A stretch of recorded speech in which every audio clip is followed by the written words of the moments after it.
warahmatullahi wabarakatuh. Makin pas, makin pasti, Pas FM Pati. Selamat sore Mitra Pas, apa kabar Anda di sore hari ini? Semoga semuanya dalam keadaan sehat dan juga semangat untuk kita akan memberikan satu tema yang sangat menarik di sore hari ini di ruang gizi Mitra Pas ya. Kerjasama Radio Pas FM Pati dengan Persagi, Persatuan Ahli Gizi Indonesia Pati, yaitu terkait dengan sosialisasi Ayo Berdenting, aktual, yakin, objektif bersama identifikasi stunting untuk penurunan prevalensi stunting di Kabupaten Pati, Mitra Pas.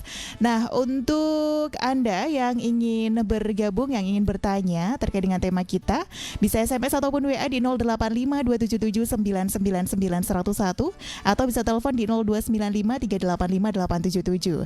Anda juga bisa bertanya di kolom komentar live fanpage kami di Radio Pas FM Pati 2. Nah, ini seharusnya di ruang publik kali ini seharusnya yang menjadi narasumber adalah Ibu Kepala Dinas Kesehatan Kabupaten Pati, sekaligus juga project leader di Ayo Berdenting ini ada Ibu Dr. Afiani, tapi ini kayaknya berhalangan hadir dan diwakili oleh Ibu Triastuti. Selamat sore Bu Tri. Selamat sore Mbak Amel, kita bertemu lagi ya Mbak. Iya, setelah sekian lama ya Bu ya. Iya, setelah sekian lama. Libur karena COVID ya. Karena COVID. Dan ini sudah mulai lagi ruang gizi nih. Ini Ibu Afiani nampaknya sedang sibuk ini sore hari ini ya Bu ya.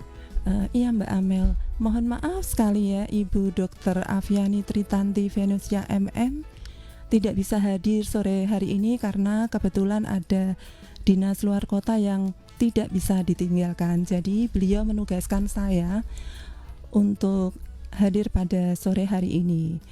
Saya adalah tim efektif berdenting dari Dinas Kesehatan Kabupaten Pati dan saya berdinas di Dinas Kesehatan Kabupaten Pati ya.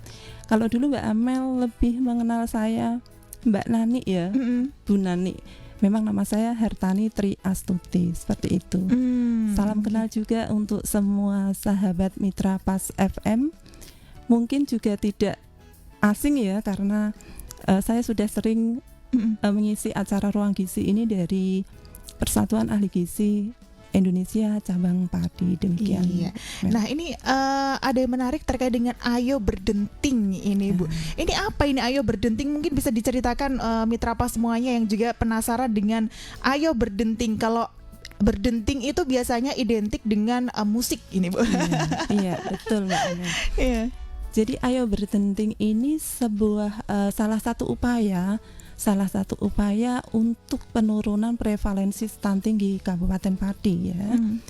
Di mana latar belakang diadakannya kegiatan ini ya, Ayo Berdenting itu adalah tingginya angka stunting di Kabupaten Pati berdasarkan survei status gizi Indonesia tahun 2022.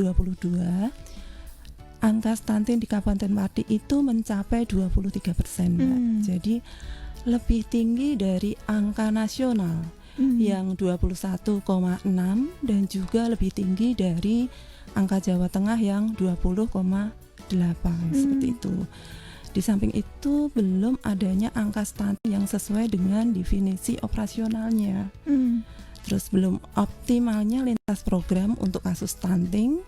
Kemudian belum optimalnya penyuluhan kepada masyarakat tentang stunting dan adanya faktor ekonomi serta pola asuh yang kurang tepat. Jadi Ayo Berdenting ini seperti tadi kok dikatakan oleh Mbak Amel, ini memang kita tagline-nya itu kan Ayo ya, sebuah ajakan kita bersama-sama untuk mengidentifikasi stunting. Berdenting itu kita juga punya logonya itu piano ya, seperti yang ini di kas saya ini ya. Dengan maksud itu piano itu kan nadanya banyak ya. Jadi kalau berbunyi itu akan menghasilkan nada yang beragam. Bagus, iya, beragam, bagus dan enak kalau didengar seperti itu. Nah, sedangkan Ayo Berdenting itu tadi kan aktual, yakin, objektif bersama identifikasi stunting. Jadi aktual sendiri itu mengandung maksud bahwa kegiatan ini dilaksanakan sesuai dengan kondisi terkini dan hasilnya nanti dapat dimanfaatkan dalam waktu yang sama. Kemudian yakin itu sebagai gambaran para pelaksana di lapangan yang mempunyai perasaan yang sama bahwa dengan kebersamaan tugas yang dirasa berat itu akan terasa ringan. Objektif yaitu mengandung maksud bahwa pemeriksaan itu dilaksanakan sesuai dengan kondisi balita dan hasilnya akan disampaikan apa adanya.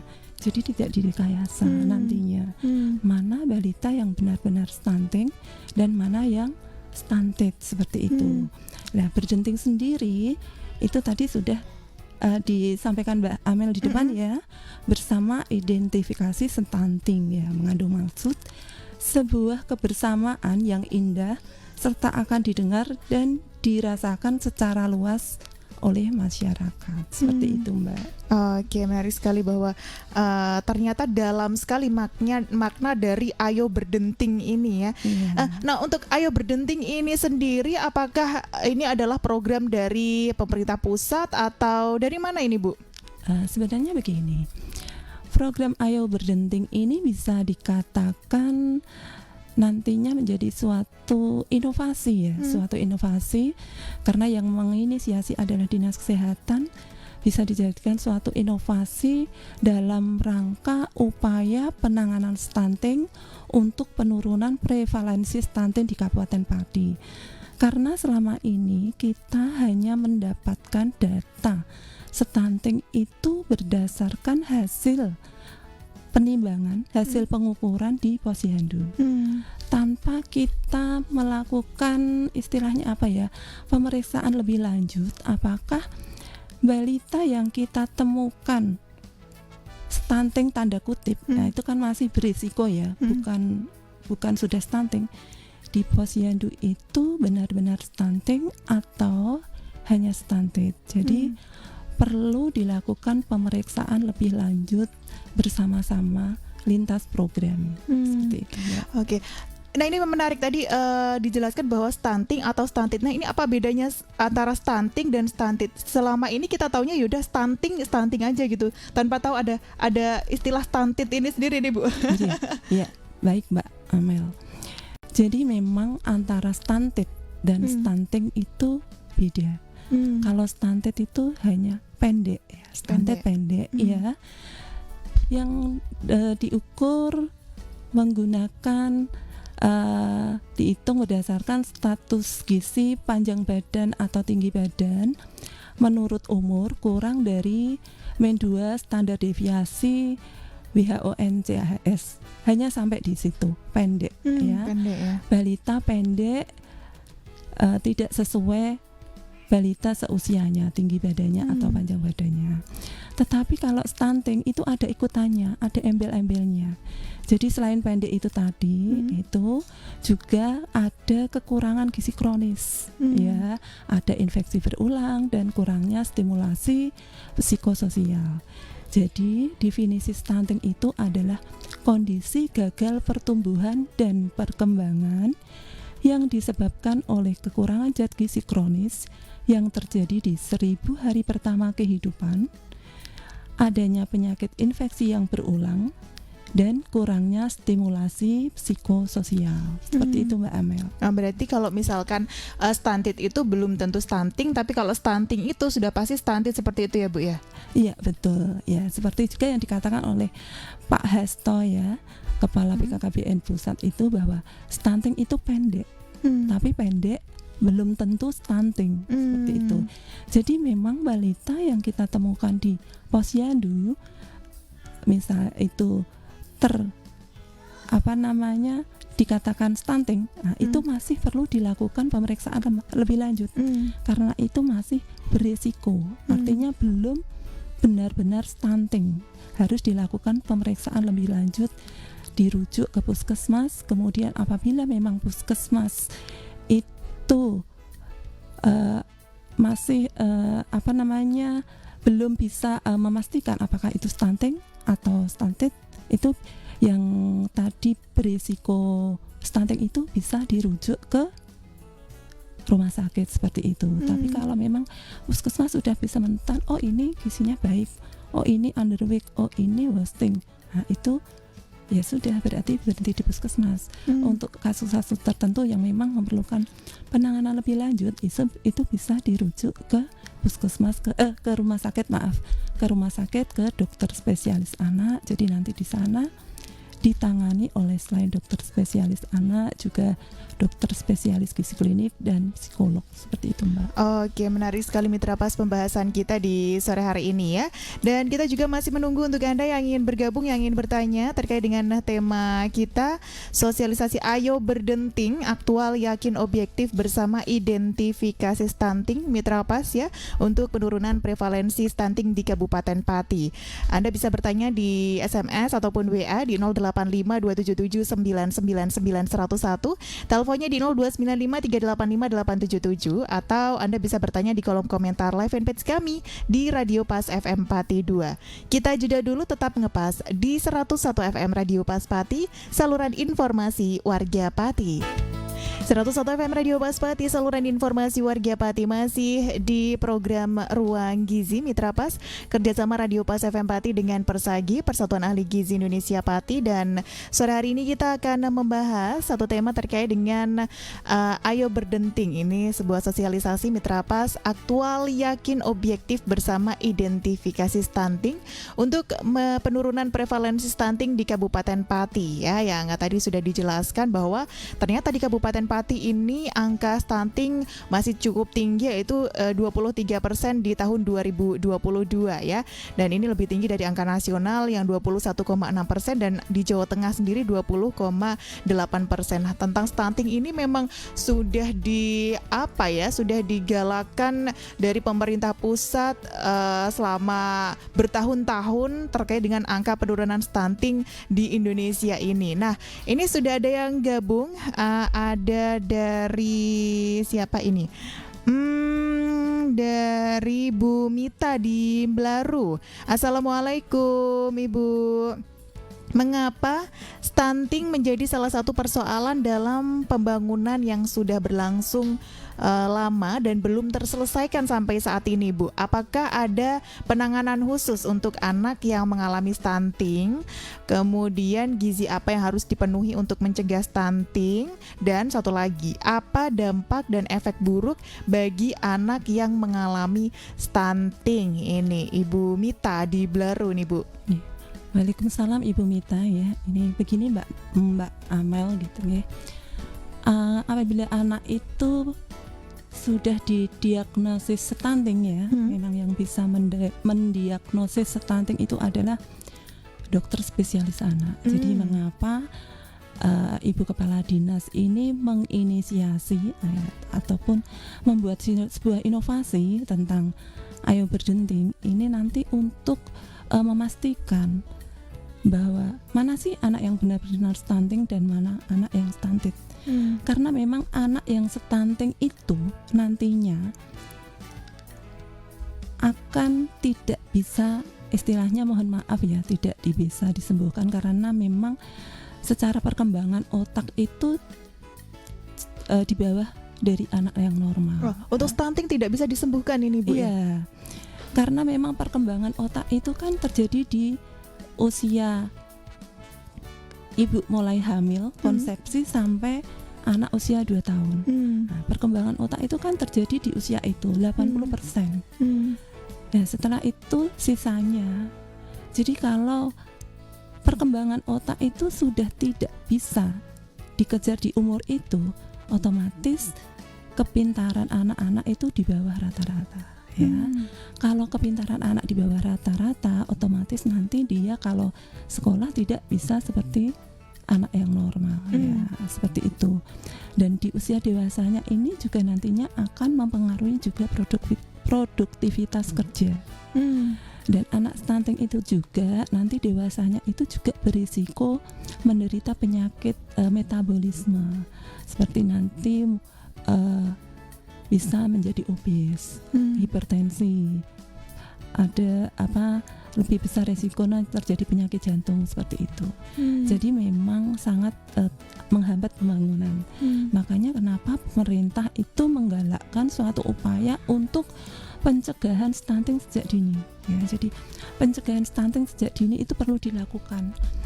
Bahkan dimulai dari usia remaja. Jadi dari bapak ibu yang mempunyai putri, bukan putra ya. Ini putri karena nanti putri itu kan melahirkan ya. Yang mempunyai putri kelas SMP SMA itu di sekolah itu kan diberikan tablet tambah darah. Diharapkan bahwa remaja putri itu tidak menderita anemi, karena memang dari hasil penelitian kasus anemia remaja putri itu banyak sekali persentasenya ya, lebih dari 40% ya angkanya. Kalau remaja putri itu anemi ya, karena ya sebelum melangkah ke lebih lanjut, remaja putri itu kan sering diet ya, karena takut gemuk dan sebagainya. Terus makanya juga tidak gizi seimbang ya, tidak adekuat. Jadi kurang zat gizi tertentu, misalnya zat besi yang sangat diperlukan sekali, karena zat besi itu kalau kekurangan bisa menyebabkan anemia. Nah, kalau remaja anemia itu remaja nanti itu kan menjadi calon ibu. Kalau anemia ini tidak disembuhkan, kalau tablet tambah darah yang dibagikan di sekolah-sekolah itu tidak diminum, dan asupan gizi di rumah itu juga tidak gizi seimbang yang sesuai dengan usia remaja, dia akan menjadi anemi sampai nanti dia menjadi calon seorang ibu. Kalau dia menikah kemudian hamil masih tetap anemi, akan menjadi ibu hamil yang berisiko melahirkan bayi dengan berat badan rendah, berisiko melahirkan bayi dengan panjang badan kurang dari 48 cm, bahkan juga bisa mengalami keguguran atau kematian ibu ya, karena anemia. Kemudian di samping itu, apabila ibu hamil ini yang tadi dari remajanya anemia ini melahirkan dengan berat panjang badan bayi kurang dari 48 ya, untuk yang laki-laki, yang perempuan kurang dari 47, itu nanti potensial kalau tidak dilakukan pencegahan sejak dini, itu juga nanti lambat laun akan jatuh menjadi stunting seperti itu. Jadi stunting itu tidak bisa terjadi ujuk-ujuknya. Nah, tiba-tiba. Berarti dari awal dari si ibu remaja ya. Kemudian dari ibu hamil setelah melahirkan harus melakukan inisiasi menyusu dini. Ya, Mbak Emel sudah melahirkan ya? Iya, sudah. Jadi waktu melahirkan, waktu itu bayinya Mbak Emel ditaruh di dadanya Mbak Emel enggak? Iya, Nah, itu harus ditaruh di dadanya ibu minimal 1 jam. Jadi bayi itu dibiarkan untuk mencari putingnya ibu. Jadi bukan kok inisiasi menyusui dini, tapi inisiasi menyusu dini, karena bayinya yang aktif mencari puting ibu. Nah, kemudian bayi harus diberi ASI eksklusif sampai usia 6 bulan. Setelah itu baru diberi MPASI. Ya. Diberi MPASI itu sesuai umurnya. Umur 6 sampai 8 bulan itu harus bagaimana? Misalnya harus bubur saring. Kemudian 9 sampai 11, 12 sampai 23, kemudian 2 tahun sampai 5 tahun. Nah, itu merupakan salah satu pencegahan yang dilakukan agar anak tidak jatuh ke stunting. Nah, itu di buku KIA sebenarnya ada, Mbak. Di buku pink itu ya? Iya, buku pink itu ada semua di sini. Oh, sekarang lebih ini ya, lebih tebal sepertinya. Yang bolak-balik. Ini ada yang khusus untuk anak, ada yang khusus untuk ibu. Iya. Kemudian apabila ini harus sesuai ini ya, Mbak Amel. Jadi apabila anak sudah didiagnosis stunting, itu kita tetap juga harus memperhatikan asupan makanannya. Jangan sampai asupan makanan yang kita berikan, karena anak stunting itu kan memang bisa dikejar tinggi badannya, tapi tidak bisa setinggi normal. Orang normal. Jadi kalau digencer makanan terus, itu bukannya tambah tinggi tapi tambah melebar. Jadi memang perlakuannya tuh kasus per kasus, ya. Jadi harus diperhatikan juga kalori yang masuk itu harus berapa, itu nanti bisa dihitungkan oleh spesialis gizi klinik, nanti diterjemahkan ke dalam bahan makanan oleh ahli gizi. Nah, kemudian apa yang perlu diupayakan lagi? Nah, intinya anak yang sudah stunting ini itu harus bisa bertanggung jawab pada dirinya sendiri. Jadi tidak tergantung pada orang lain. Harus tetap distimulasi perkembangan. Jadi ini ketika periksa ke dokter spesialis anak itu nanti akan dikasih tahu apa-apa saja yang harus dilakukan oleh orang tua agar tugas perkembangan di dalam anak itu bisa tetap dilaksanakan dengan baik, dan akhirnya nanti pada ketika sudah dewasa, remaja dewasa, dia bisa bertanggung jawab pada dirinya sendiri. Sebenarnya untuk perkembangan pada anak itu sudah ada di buku KIA sebenarnya. Jadi cuman mungkin kita itu bagaimana ya?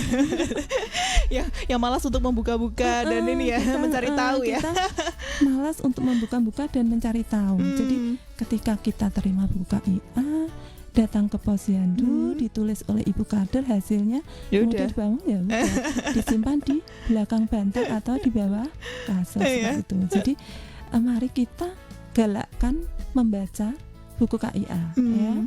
Untuk ini kan banyak ya isinya. Ini banyak isinya. Jadi umur anak ketika umur ini ada Mbak. Nah, ini ada anak ketika umur 29 hari sampai 3 bulan. Itu bayi bisa mengangkat kepala mandiri hingga segi 45 derajat. Ya, bisa atau tidak. Oh, berarti ini ibu yang centang-centang ini ya? Iya, bisa. Ibunya sendiri juga bisa. Sambil baca-baca. Ini nanti kalau ternyata anak saya kok belum bisa, itu bisa berkonsultasi dengan bidan desa atau tenaga kesehatan yang ada di puskesmas. Ini lengkap Mbak Amel sampai dengan usia 5 tahun. 5 tahun. Iya. Oke. Nah, ini untuk ibu-ibu jadi harus buka-buka lagi nih. Untuk anaknya yang belum 5 tahun bisa nanti ya untuk dibuka kira-kira. Nah, tapi kalau biasanya ibu-ibu atau orang tua yang kadang-kadang meskipun anaknya tidak sesuai nih untuk pertumbuhan, ada ya bocah dewe-dewe. Kadang ada yang seperti itu. Itu bisa juga dikatakan untuk ngayemi ya, untuk ngayemi. Jadi kalau pertumbuhan itu kan kaitannya dengan yang bisa diukur dengan satuan. Pertumbuhan itu misalnya tinggi badan, panjang badan ya. Kemudian berat badan, lingkar kepala, lingkar lengan atas seperti itu. Kalau perkembangan itu lebih ke maturasi dari fungsi organ. Jadi anak umur sekian itu harus sudah bisa apa? Seperti tadi mengangkat kepala. Kemudian umur berapa bulan bisa memegang apa dan lain sebagainya seperti itu. Jadi di sini ada semua ya Mbak Amel. Iya. Betul, lengkap sekali itu tadi ya.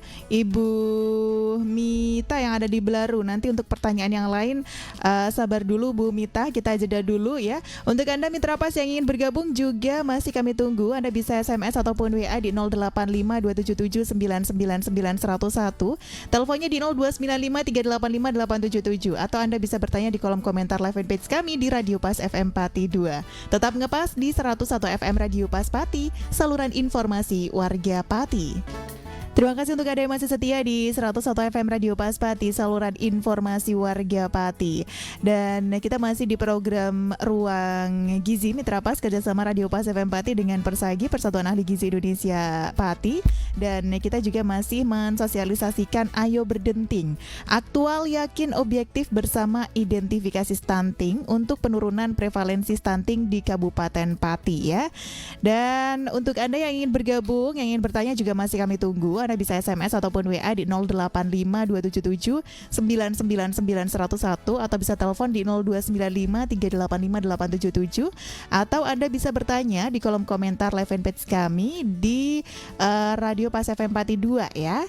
Dan sudah ada Bu Mita tadi yang sudah bergabung, yang antusias sekali nih Bu Nani terkait dengan stunting ini. Yang tadi juga sudah dijawab beberapa. Nah, yang lainnya ini masih ada sederet pertanyaan pertanyaan dari Ibu Mita. Yang banyak ya. Banyak Tapi alhamdulillah Mbak ya. Berarti kan Ibu Mita ini antusias banget antusias, pengen yang terbaik untuk anaknya gitu ya. Itu. Nah ini untuk yang selanjutnya apakah perbedaan stunting dan gizi buruk? Iya, ada perbedaan antara stunting dan gizi buruk ini. Monggo Bu Nani. Begini Ibu Minta, terima kasih ya. Ini Ibu Minta antusias banget ini tentang soal stunting ya. Jadi perbedaan stunting dan gizi buruk memang berbeda ya. Jadi begini, saya cerita dulu. Stunting itu kejadiannya tidak ujuk-ujuk ya Mbak Amel. Tidak ujuk-ujuk seperti tadi yang sudah saya katakan, tidak tiba-tiba. Tetapi ada prosesnya.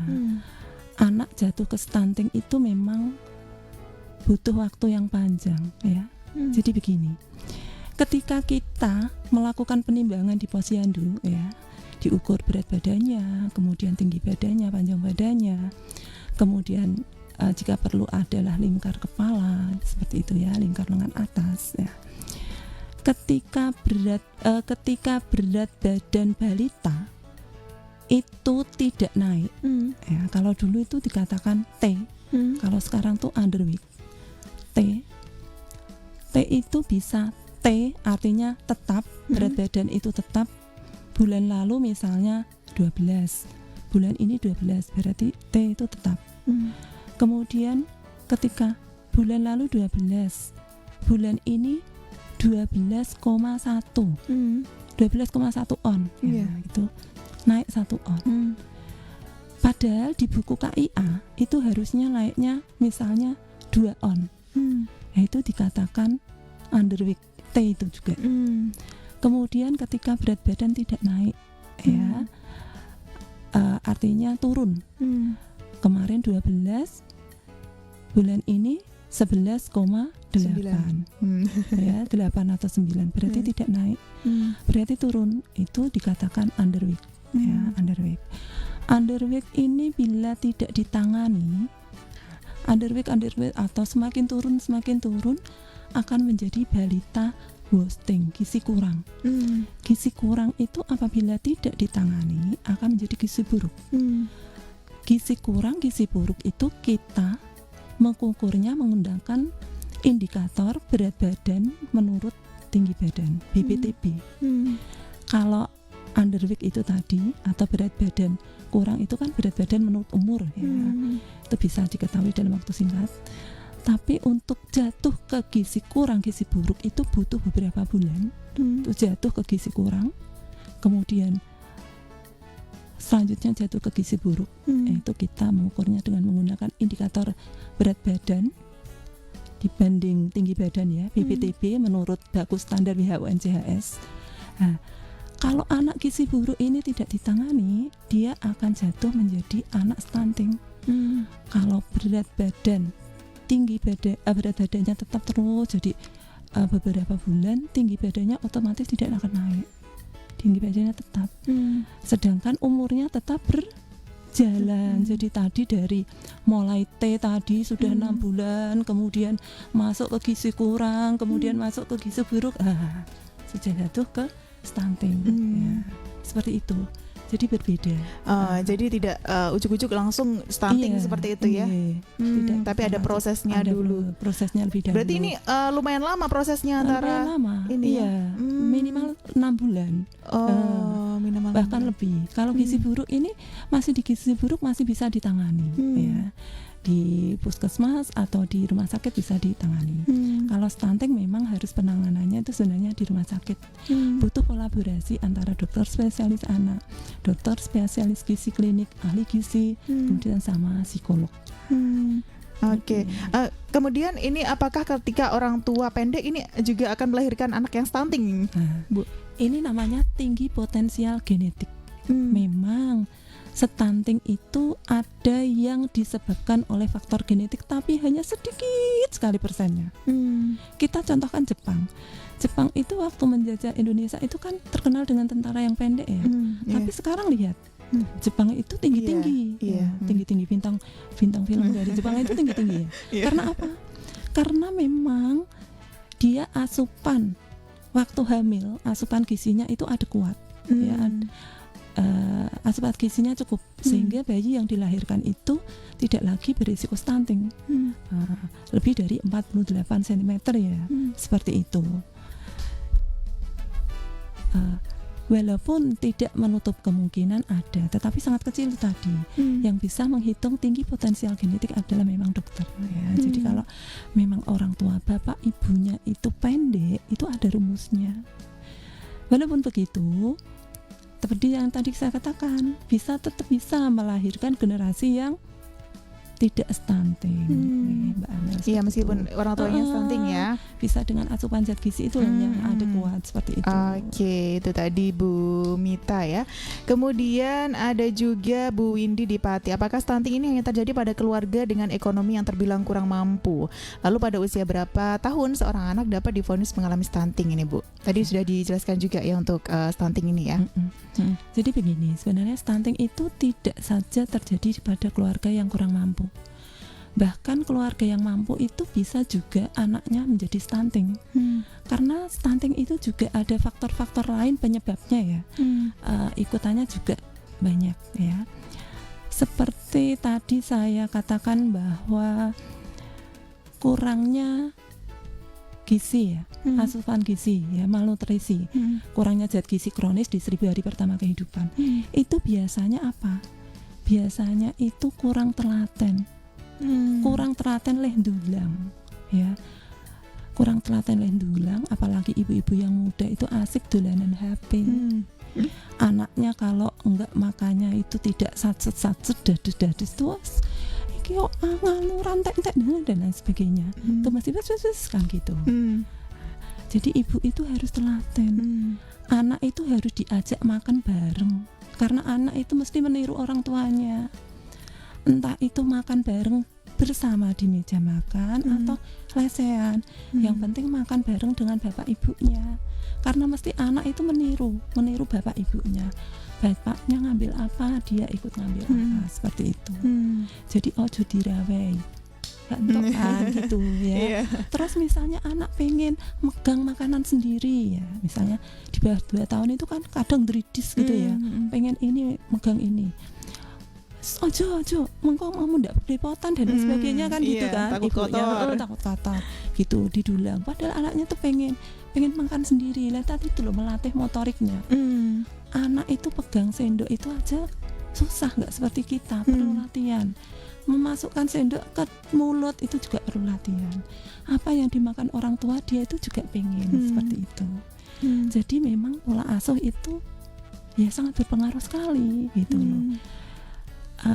Menurut dokter spesialis anak ya, IDAI itu ketika kita menyuapi anak ya bareng-bareng gitu kan, bersama-sama kita ajak makan bareng, kalau maksimal 30 menit, kalau dia sudah mengkak-mengkok sudah selesai.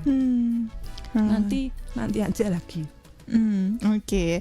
Menarik sekali ya, itu tadi Ibu Windy yang ada di Pati. Nah ini Ibu Mita ini kembali gabung lagi, yang masih penasaran ini terkait dengan suplemen dan juga vitamin ini Bu, apakah vitamin maupun suplemen atau minyak ikan ini dapat mencegah stunting? Kemudian perlukah menambah susu formula saat makanan pendamping ASI atau MPASI pada anak stunting jika kenaikan berat badannya susah naik?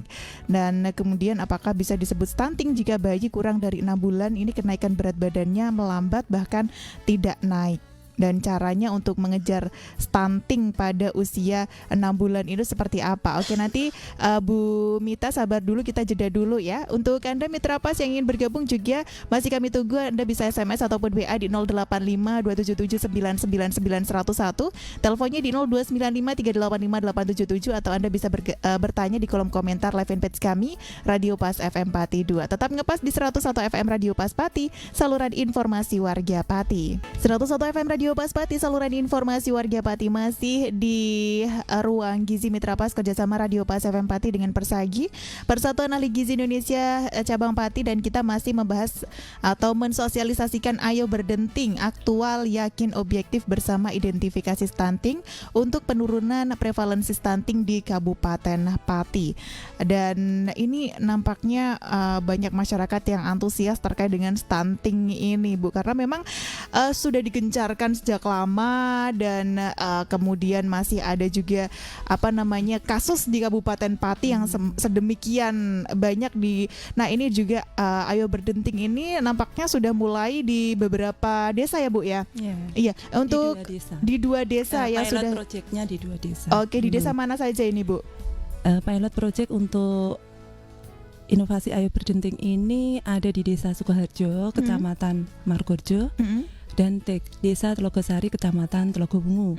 Jadi sudah dilakukan pelaksanaan pilot project Ayo Berdenting ini pada tanggal 13 Juni 2023 untuk di Desa Sukoharjo, dan 14 Juni di Desa Telogosari. Ya, di Desa Sukoharjo ini yang melakukan pemeriksaan adalah tim medis dari Rumah Sakit KSH Pati bersama dengan Puskesmas Margorejo. Kalau yang di Telogosari, Kecamatan Telogobungu, adalah tim medis dari Rumah Sakit RSU RA Suwondo Pati beserta tim dari Puskesmas Telogobungu. Ya. Jadi kalau hasilnya ini gimana, Bu? Oh iya, Mbak Amel, ini hasilnya seperti ini. Jadi di Sukoharjo itu jumlah semua balita adalah 274. Jadi dari hasil penimbangan tahun 2023 ditemukan balita yang berisiko stunting, tanda petik ya, itu 32 dari ya, 274 dari 274 balita ya? Itu 32 ditemukan balita berisiko stunting ya, stunting. Setelah dilakukan pemeriksaan tim medis dari Rumah Sakit KSH Pati dan Puskesmas Margorejo, ya, dari Rumah Sakit KSH itu terdiri dari dokter spesialis anak, kemudian dokter spesialis gizi klinik, kemudian psikolog dari Puskesmas Margorejo, itu dokter umum, petugas gizi, bikor Puskesmas, petugas Promkes, dan lain sebagainya. Jadi ditemukan bahwa balita yang benar-benar stunting itu hanya 3, Mbak Amel. Berarti yang lainnya yang dari 32 ini hanya 3 yang stunting ya. Gizi baiknya 2, sisanya 27 itu masuk di weight faltering, wasting, dan underweight, seperti itu. Kemudian yang di Desa Telogosari itu dari 245 balita itu yang berisiko stunting ya, itu 27. Kemudian dilakukan pemeriksaan oleh tim dari RSUD RA Suwondo Pati dan Puskesmas Telogobungu. Nah, didapatkan hasil yang benar-benar stunting itu hanya 2. Ya. Gizi baiknya 1, weight faltering, wasting, dan underweight adalah 24.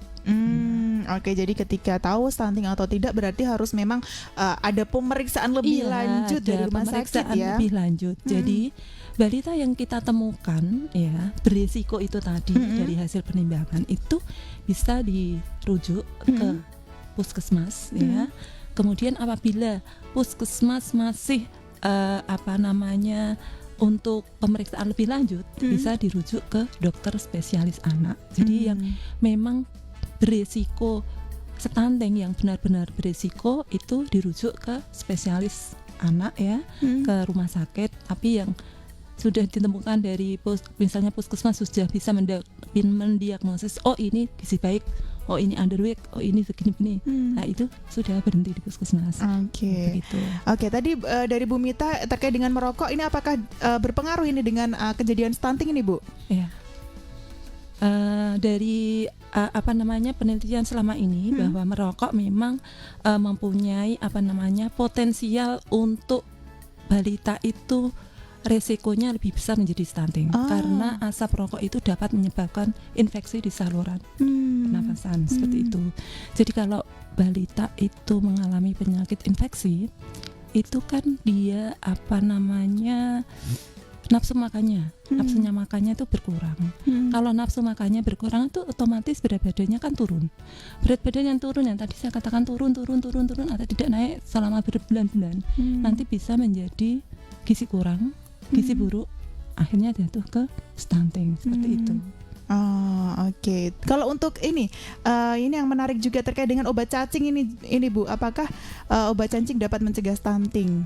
Memang obat cacing itu begini, untuk mencegah kejadian stunting ya. Jadi kalau misalnya anak cacingan kemudian diberi obat cacing, itu kan nantinya dia akan sembuh.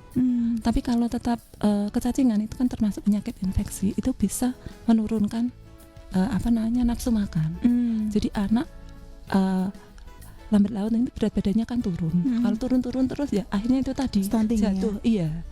Jadi memang kalau memang anak cacingan itu boleh diberikan obat cacing ya. Oke, itu tadi Bu Mita. Ini mungkin masih ada beberapa pertanyaan yang belum sempat terjawab, tapi waktu kita terbatas ini Bu. Karena banyak ya Mbak Amel ya. Nanti bisa diagendakan. Boleh ini untuk minggu depan ya. Nanti bisa bersama dengan teman-teman dari Persagi yang lain gitu ya. Iya, terkait dengan stunting ini memang nampaknya menarik sekali, dan nanti coba dari teman-teman Persagi ini bisa. Iya, teman-teman Persagi insya Allah bisa semua Mbak Amel. Ini nanti saya akan koordinasikan dengan ketua Persaginya untuk ini kayaknya kok masyarakat antusias banget ya, antusias banget untuk tahu lebih banyak tentang stunting. Padahal sebenarnya stunting ini sudah kita sosialisasikan dulu ya, sudah lama sekali, sering sekali gitu, ya. Bahkan hari kesehatan sepertinya ya, ini juga stunting ya yang diangkat ya. Oke, mungkin singkat saja Bu kesimpulannya untuk di sore hari ini, monggo. Jadi begini, kegiatan Ayo Berdenting ini yang sudah diinisiasi oleh Dinas Kesehatan Kabupaten Pati ini bisa dilaksanakan di desa Lokus Stunting Mbak Amel, baik dari dana desa ataupun dari dana APBD atau dana dari anggaran dari rumah sakit tanpa dinding kalau memang ada, atau anggaran-anggaran dari sumber lain yang tidak mengikat. Selain itu kegiatan-kegiatan lain juga bisa mendukung, misalnya kita meningkatkan jaring rujukan ya. Kalau balita yang tanda petik tadi mengalami masalah yang berisiko stunting itu bisa dirujuk ke puskesmas, kemudian dirujuk lagi ke rumah sakit seperti itu. Adapun juga kegiatan-kegiatan lain yang sekiranya nanti bisa mendukung yang melibatkan semua semua OPD, semua lembaga, semua masyarakat seperti itu. Oke, dan Mitra Pas, demikian tadi sosialisasi Ayo Berdenting, aktual, yakin, objektif bersama identifikasi stunting, dan untuk penurunan prevalensi stunting di Kabupaten Pati. Nah, ini untuk terakhir ini ada petikan yang juga luar biasa dia Bu ya, monggo bisa dibacakan Bu. Jadi begini, stunting itu pasti pendek, tetapi pendek belum tentu stunting. Seperti yang dikatakan oleh Kepala BKKBN Pak Hasto. Seperti itu Mbak Amel. Oke, terima kasih Bu Nani untuk waktunya di sore hari ini yang sudah mewakili Dr. Afi ya untuk materi kita terkait dengan Ayo Berdenting ini. Terima kasih juga Mitra Pas untuk Anda yang sudah setia mengikuti program ini sampai akhir. Amel dan juga seluruh kerabat kerja yang bertugas pamit undur diri. Akhir kata, informasi Pas FM pasti. Wassalamualaikum warahmatullahi wabarakatuh.